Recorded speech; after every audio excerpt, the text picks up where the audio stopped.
تبارك الذي نزل الفرقان على عبده ليكون للعالمين نذيرا۔ کسی بہن نے انگلینڈ سے سوال کی ہے۔ سوال یہ ہے کہ مفتی صاحب، اگر کسی عورت کی موت واقع ہو جائے اور اس کے ناخنوں پر نیل پالش لگی ہوئی ہو تو غسل سے پہلے اس پالش کو صاف کرنا شرعاً ضروری ہے؟ جواب دے، بڑی مہربانی ہوگی۔ جی بہن، آپ نے بہت اچھا سوال اور بہترین سوال کیا ہے۔ دیکھیے، وضو ہو یا ہو، غسل سے پہلے، وضو سے اور غسل سے پہلے نیل پالش اگر لگی ہوئی ہو تو اس کو صاف کرنا ضروری ہے، کیونکہ نیل پالش ایک ایسی چیز ہے، اگر وہ کسی بدن پر ہو یا کسی بھی اگر اوپر لگا دے تو اس کے نیچے کیا جم جاتی؟ اس پر تہ جم جاتی ہے۔ اگر آپ پانی ڈالیں گے تو پھر وہ نیچے گر جائے گی، تو جس کی وجہ سے وہ لگانے کی وجہ سے وضو اور غسل نہیں ہوتا۔ غسل جنابت ہے تو اس سے نہیں ہوتا۔ اور ایک بات یہاں ایک اصول یہ بھی ذہن میں رکھے، وضو کے اندر اور غسل جنابت کے اندر، وضو میں اور غسل جنابت میں اگر کوئی نیل پالش لگائی ہو، کوئی بھی چیز لگائی ہو، تو وضو کا پانی ہر نس نس میں پہنچنا، ہر جگہ پہنچنا ضروری ہے۔ بات سمجھ میں آ رہی؟ اگر وضو کر رہے ہیں تو پھر یہاں آپ کو نیل پالش لگی ہوئی ہے یا کوئی پینٹ وغیرہ کچھ بھی لگا ہوا ہے تو اس کو صاف کرنا ضروری ہے۔ اگر آپ نے اس پر پانی ڈالا، وہ نیچے نہیں گیا، تو پھر آپ کو وضو بھی نہیں ہوگا اور غسل جنابت وہ بھی نہیں ہوگا۔ تو مسئلہ یہی ہے کہ وضو کے اندر سوئی کا جو اوپر کا ناکھا ہوتا ہے نا، جہاں سے دھاگا ڈالا جاتا ہے، اس کا جو سر ہوتا ہے، اس کے برابر بھی اگر وضو کے اندر یا غسل جنابت جس سے غسل واجب ہوتا ہے، اس میں اگر جسم کے کسی بھی حصے پر اتنی جگہ بھی اگر خالی ہو جائے جہاں پانی نہ پہنچے، اس جگہ پانی نہ پہنچے، تو اس سے نہ وضو ہوگا نہ غسل ہوگا، تو پھر اس کی نمازیں بھی نہیں ہوگی۔ تو اس لیے اس چیز کو پہلے ہٹانا ضروری ہے۔ بات سمجھ میں آ رہی؟ اگر ایسی نیل پالش ہے جہاں آپ نے لگایا، جہاں ایسی اپنی نیل پالش لگائی جس میں صرف کلر چڑھتا ہے، جیسا مہندی لگائی کلر چڑھتا ہے، بات سمجھ میں آ رہی؟ لیکن اس میں جو تہ نہیں جمتی، چمڑا نہیں جمتا اس میں، اگر ایسی نیل پالش اگر کسی نے لگا رکھی ہے تو اس سے کوئی بات نہیں، اس پر وضو اور غسل بھی ہو جائے گا۔ تو ایک اصولی بات آپ سمجھ لیں۔ اب یہاں مسئلے پر آپ آئے تو جب مسئلہ آپ کو اصولی بات سمجھ میں آ گئی، تو کسی کے انتقال اس حالت میں ہو جائے کہ اس کے ناخنوں پر یا اس کے پاؤں کے جو بھی ہاتھ اور پیر کے ناخنوں پر نیل پالش لگی ہوئی ہو، تو اس نیل پالش کو نکالا جائے گا پہلے، پھر اس کے بعد اس سے میت کو غسل دیں گے۔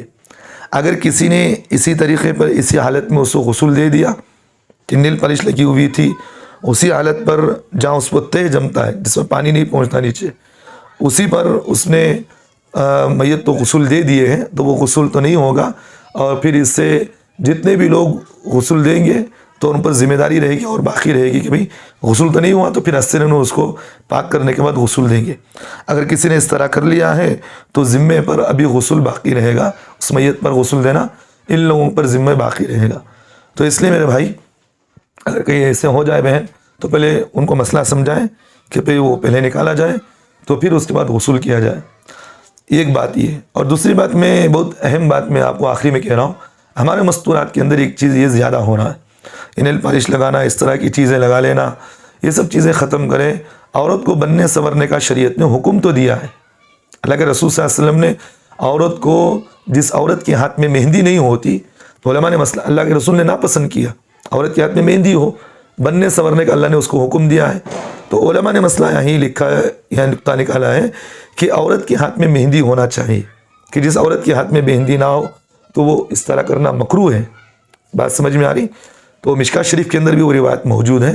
تو اس لیے عورتوں کے لیے بننے سنورنے کا تو حکم تو دیا گیا ہے، لیکن اس کی حدود دیکھیں آپ، کس میں عمل کرنا چاہیے، کہاں عمل کرنا چاہیے، کون سی چیز ہمیں استعمال کرنا چاہیے۔ لپسٹک استعمال کر رہے ہیں جس سے پانی نہیں پہنچتا، بننے سنورنے کا تو حکم دیا گیا ہے، لیکن اس کا مطلب یہ نہیں کہ ہر ایرے گیرے کی چیز ہم استعمال کرنا شروع کر دیں، جس میں حرام چیز استعمال ملی ہوئی ہو وہ بھی لگا رہے ہیں۔ تو بننے کا جو اللہ نے حکم، اللہ کے رسول صلی اللہ علیہ وسلم نے حکم تو دیا ہے، لیکن اس کا مطلب یہ نہیں کہ ہر وہ چیز ہمیں استعمال کر لیں جس سے شریعت نے ہمیں منع کیا ہو۔ تو کوئی بھی میک اپ کی چیز ہو، کوئی بھی استعمال کرنا چاہیں تو پہلے ہم پوچھ لیں، مسئلہ پوچھ کر استعمال کریں. منع نہیں ہے، آپ لگائیں، بننے سوریں، کوئی منع نہیں. عورت کو بننے سورنے کا حکم دیا گیا ہے.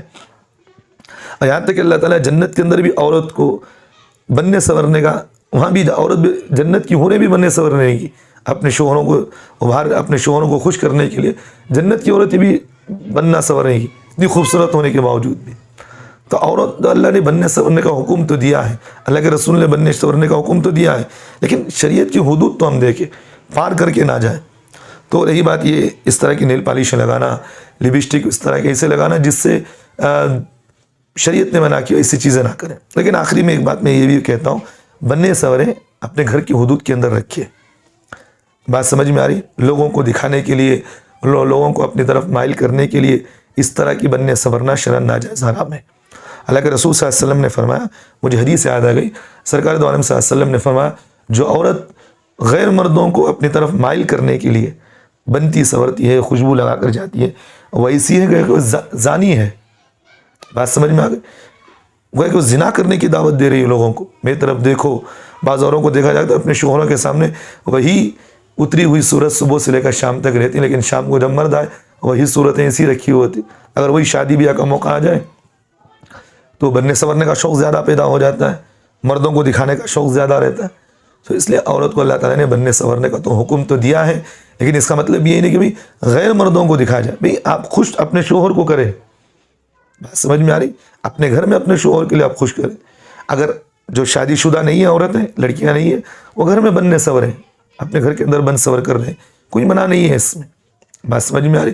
لیکن اس سے حد سے زیادہ ابھر جانا یہ شریعت میں گناہ ہے. اور شادی بیاہ میں ہو، اس طرح کی چیزیں ہوں، ایسی سب چیزیں نہ کریں. اپنے شوہروں کے لیے بننے سوریں، اس میں شوہر بھی خوش ہوں گے اور طلاق کے فیصلے بھی اس میں نہیں آئیں گے. اکثر ہمارے پاس ایسے ہی باتیں آتے ہیں، کیسز آتے ہیں، کہتے ہیں حضرت میری عورت تو میرے سامنے وہی سڑی صورت رکھے رہتی ہے، شام کو میں جب گھر آتا ہوں تو وہی سڑی صورتیں رہتی ہیں، اب میں کیا کروں، دوسرے لڑکیوں کو دیکھوں گا بھی میں. تو عورت کے اندر ایک چیز یہ ہو کہ بھئی اپنے شوہر کے لیے جتنا ہو سکے بنے سورے، بنا نہیں ہے. اور مجھے ایک بات یہ بھی آ گئی، بہت سارے باتیں مجھے زیادہ تر یاد آ رہے ہیں. عورتوں کو یہ بھی چیز میں دیکھتا ہوں کہ کھا کر پینے کا، کھائے پیے منع نہیں ہے، لیکن اپنی جسم کو مینٹیننس رکھے. بعض عورتوں کو دیکھا جائے حد سے زیادہ پھک گئی، عورت آتے ہیں ہمارے پاس، مرد آ کر کہتے ہیں حضرت میری بیوی اتنی زیادہ پھک گئی ہے، مجھے شرم آتی ہے دیکھ کر کے، دوسرے لڑکیوں کو دیکھ کر مجھے خواہشیں پیدا ہوتی ہیں. تو میں عورتوں کو یہ بھی کہتا ہوں، بننے سورنے کے اندر یہ چیز بھی شریعت نے اجازت دے، آپ کو حکم دیا ہے کہ اپنی جسم کی بھی حفاظت کریں. جس طرح آپ اپنے شوہر کو حد سے زیادہ موٹا دیکھنا پسند نہیں کرتے، اس طرح آپ بھی اپنی جسم کو سنواریں. اس لیے کہتے ہیں عورت اگر ورزش کرنا چاہیے تو کرے، کوئی منع نہیں ہے اس کو. اپنے عورت اگر چہل قدمی کرنا چاہیے تو منع نہیں، کرے، اپنے جسم کو گلائے. اپنے شوہر کو خوش کرنے کے لیے اپنی جان تک ہو سکے عورت تو کرنا چاہیے. یہ نہیں کہ کھا لیے پی لیے. آج کل تو عورتوں کا مزاج تو یہ بن گیا ہے کہ گھروں کے اندر کام کاج تو کچھ نہیں رہتا، کھا لیے وہی ٹی وی دیکھ رہے ہیں، شام کو آئے تو وہی کھا رہے ہیں، بے دھڑک سو گئے. وہی میں اپنے شوہر جس چیز سے خوش ہوتا ہم اس چیز کو دیکھیں.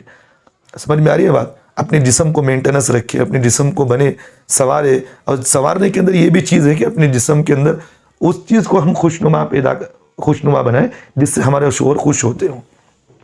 بات سمجھ میں آ رہی؟ تو اپنے شوہر کو خوش کرنے کے لیے اپنے جسم کو گلانا. یہ نہیں کہ کھا کر پھک گئی ہیں تو اپنے شوہر آ کر شکایت کر رہا کہ حضرت میری جوڑی ہمارا ایک دوست ہے کر کہنے لگے کہ حضرت میری بیوی حد سے زیادہ موٹی ہو گئی، میں اسے ہر جگہ لے جا کر پھرنے میں شرم محسوس کرتا ہوں. ابھی وہ بوڑھے نہیں، جوانی ہے. وہ لگے کہ حضرت میری بیوی بہت موٹی ہے، میں کبھی شادی بیاہ میں لے جانا ہو، کبھی سواری میں لے جانا تو مجھے شرم آتی ہے.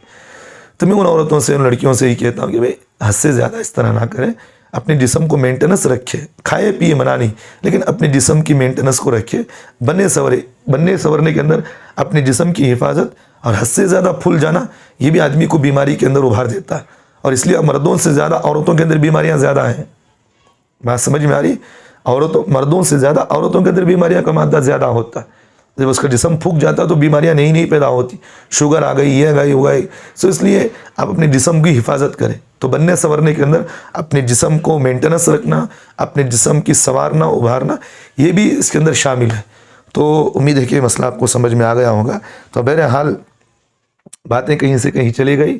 تو بہرحال یہی ہے کہ بھئی غسل سے پہلے آپ کو چاہے وہ میت کا غسل ہو یا غسل جنابت ہو یا نماز کا غسل ہو، کوئی بھی غسل کیوں نہ ہو، تو اگر نیل پالش اس طرح لگائی ہے تو پہلے اس کو نکالنا ضروری ہے. اس کو نکالے بغیر آپ کا نہ غسل صحیح ہوگا نہ آپ کا وضو صحیح ہوگا. جب آپ کا غسل نہیں ہوا، وضو بھی نہیں ہوگا، پھر آپ کی نمازیں بھی قبول نہیں ہوگی. اللہ ہم تمام مسلمانوں کو عمل کی توفیق دے.